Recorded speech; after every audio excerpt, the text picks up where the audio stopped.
Well, as you can see, we've got quite a bit more work done on our 23-footer. We've put quite a few of the sole planking back onto it, back aft here, fastened right down onto the chine logs and glued down. And we've prepped up a whole bunch more planks here. We've already pulled them up tight with a couple of bar clamps just to see how well they'd fit. And we still have to cut them to length before we fasten them down. And we've also cut the verticals off at the station that was right here, so we could just plank right over the verticals. Just like we cut them off back aft to get the chine logs in. We don't have any use for them anymore. So we've cut those off. Now the boat is just being supported by the floor and not overhead, except for up forward. So, you know, we're getting there. So what we want to do right now is stack all of these planks off up forward and get cutting them to length just like this. I'm going to be showing you how we fasten these down and why. You know, it's a little bit strange actually maybe to some people's eyes, but I think you'll catch on to it pretty quick and why I did it. So let's stack these planks up forward here, Caleb. So here's one of the first planks that we're going to deal with right here. I'm just going to slide it into position, make a mark on the bottom right here. Then I'm going to turn it up, just make a little reference mark right there. Now I'm going to set it back down and put that reference mark on our control line right there. Now Caleb's going to mark the other end. Perfect. Now I'm going to take it off, turn it upside down. And I'll be using a saber saw. Now some people call it a jigsaw, and I think that's actually proper. It's the right tool for the job right here. It's convenient, I don't have to go anywhere, and it gets the job done.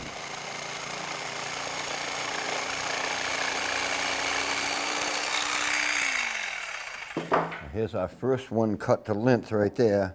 We've cut it to the very edge of the chine log, not to the outside of the planking. So that's the way we want them, and we're just going to continue along cutting them all to length. This sole planking is an 1 1/8" edge grain Atlantic white cedar. You know, it's the right wood for the job. It's lightweight, so it, you know, adds to the flotation of the boat actually. And it works very easily. And you're going to see I'm going to use it in kind of a different manner really. I'm fastening the sole planking right down to the chine log. So the sole goes from chine log to chine log straight across the boat, just like a work skiff, like a flat bottom skiff. And the V is applied over the top of that. I don't use a jigsaw an awful lot, but when it's an opportune time, I do it. I use every tool that way. The best opportunity to use it, that's when I use it. And I also have help, and help is a great thing, because otherwise I would have to do the process myself and flip the boards around and do everything else and mark the other side. It isn't going to work for me. Help is the way to go. We're just going along having a ball actually doing it, and it's getting done rapidly and it's getting done right. Now I'm applying some pre-thickened epoxy to the chine logs right here with a little tooth trowel that I cut out myself with a razor knife, and it's nothing fancy, but it gets the right amount on there, and that's all I'm really concerned with. I don't want it all over the place and make a mess, so like I say, it doesn't run. It's pre-thickened. There's a good reason why I'm using epoxy for this process. I don't want it to be semi-stuck on there with like polysulfide or anything like that. More polysulfide is kind of like a bedding compound more than a glue. And I don't want to use polyurethane because polyurethanes break down with different types of oil like linseed oil and different things. I don't want this glue line to be breaking down, and that's why I'm using epoxy. And you're going to see why I actually temporarily fastened it and all those kinds of things as we go on here. Caleb and I can now lay the planks down, the sole planks, down on the glue that we've spread. And we're just going to take each plank, place it on there nice and carefully. Once we've got all the planks laid down on the glue, the next process is to crowd them together. We're going to take some bar clamps. You know, we'll probably need 3 bar clamps in a row on each side to accomplish this job right here. Now we're going to tighten them up a little bit, but we're not going to tighten them real tight because we're going to shuffle the planks back and forth a little bit with a hammer and get them lined up exactly the way we want it before we clamp those bar clamps right down tight. And it's surprising when you look at the boards, you see them, they're crowded up to each other. But when you put the clamps on and tighten them up, it pulls that number of boards up at least another 1/4 of an inch. So we're crowding them up as tight as we can get it before we fasten them down. I put quite a bit of thought into this process, actually. It wouldn't seem like it would require that much thought, but I had been searching for a way that I could temporarily fasten these planks down and not cause myself a problem. I didn't want to use any hardened steel screws that could possibly break off and get in the way of my planing or things like that. So what I've come up with is the common nail and a washer. Now, I didn't want to drive the nails right down all the way because I'd have a hard time getting onto the heads to pull them out.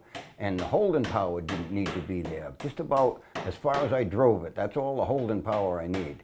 Now, I folded over a washer because I don't want the head of the nail buried down in the wood where I can't grab a hold of it. And it makes it pull very tightly, the planking down to the chine log. So it's been thought out and it's working really well.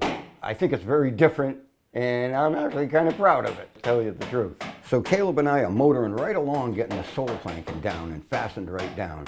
It's a very easy thing to do. We just stand nice and still. We're up on our little stage and perfectly comfortable, which is really making it easy because we're exactly the right height. That's one thing about working. You have to get yourself in the right position to do everything. Otherwise, it's just too hard to do, or it takes too much time, wears you out, or whatever it might be. But we're in exactly the right spot, perfectly comfortable, and it's getting done quick.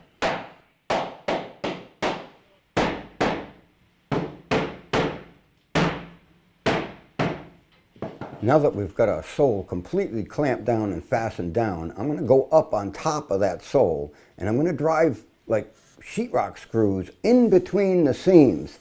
Now it's kind of a funny thing, I've never done this before, but I don't want the planks to move up and down individually when I walk all over it and things like that. So rather than support it underneath, I just take the screws and drive them in the seams, and it makes the whole bottom seam as one.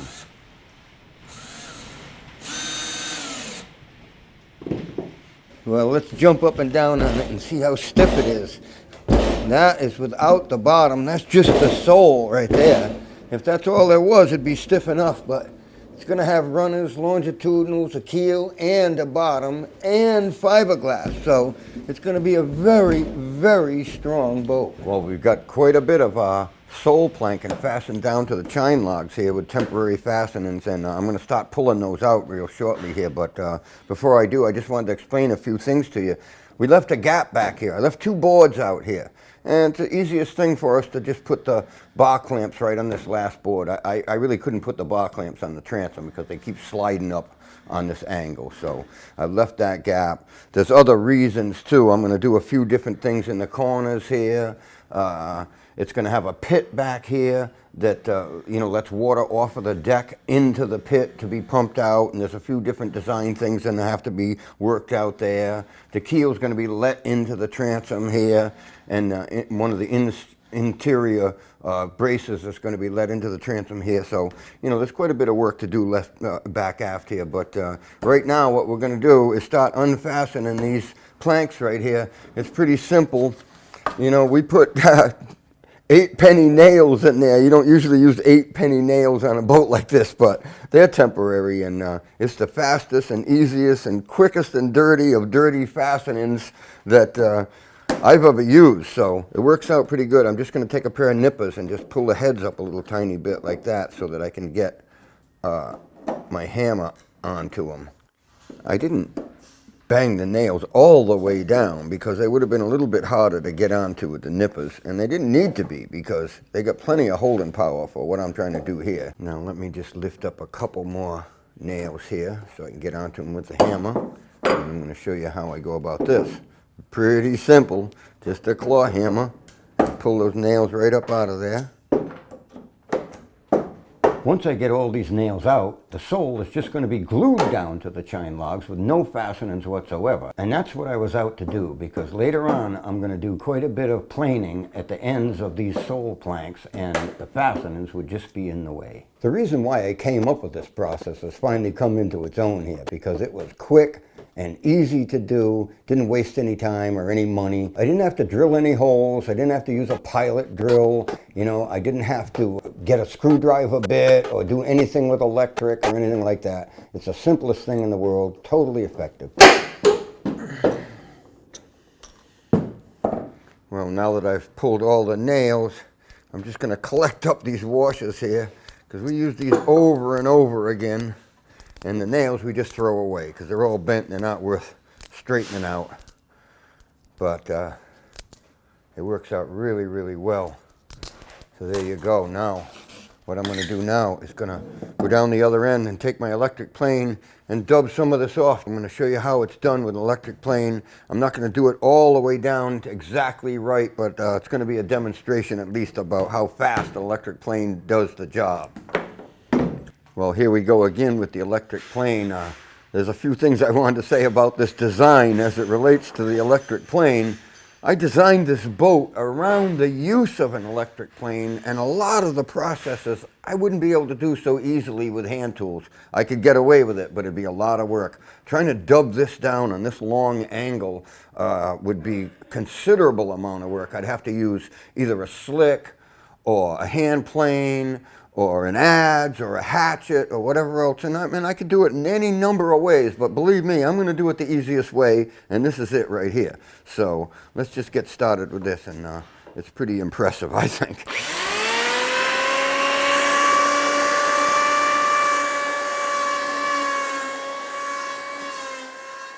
I've got my electric plane set to quite a depth here. You can see the amount of material that's coming out of the chute.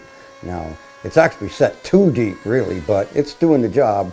And maybe every once in a while it'll clog up a tiny bit, but there's really no danger in tickling that throat with your finger, and it just cleans right out. You know, very seldomly would you see anybody taking this much material off of an electric plane in that shorter amount of a time. But I've got this plane worked out so well, and the original design of it is so great that, you know, it just works fantastic. This is my friend right here, you know, and I do a lot of work with it. I'm going to invent all kinds of other processes and things to do with it, and, you know, it's just a fantastic piece of equipment. But I'll tell you what, I love to do it without having that electric cord connected to it. If Ryobi would send me a battery-powered one of these planers, I'd make the best use of that as well.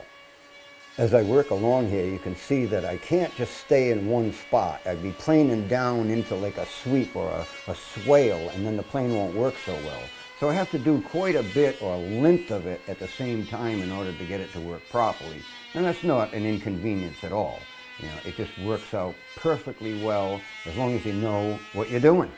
And don't forget, that's a progression of bevel. We're not planing a flat surface here. That surface is twisted as you go. So there's ways to handle the plane and angles that you have to have it on there and different things. You know, so, you know, when you do stuff like this, you kind of learn the tricks as you get going along.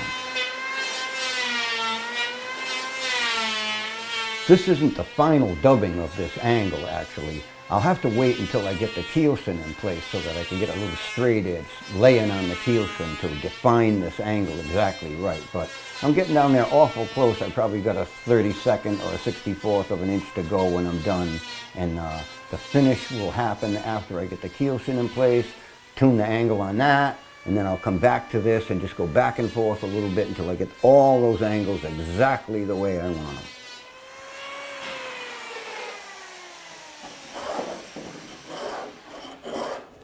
Now I've got a rabbet plane, and I'm going at the edge or the end grain of the sole planking. I'm just trying to expose the seam between the chine log and the side planking, like I had said, and the rabbet plane's the way to go. It is a rabbet. The plane carries its blade all the way to the side of the plane, so I am planing in a rabbet, right in a corner. This is the only plane or the only type of plane that's going to work for this kind of process, because I don't want to touch the planking itself or the side planking. I just want to plane the very end grain of the sole planking.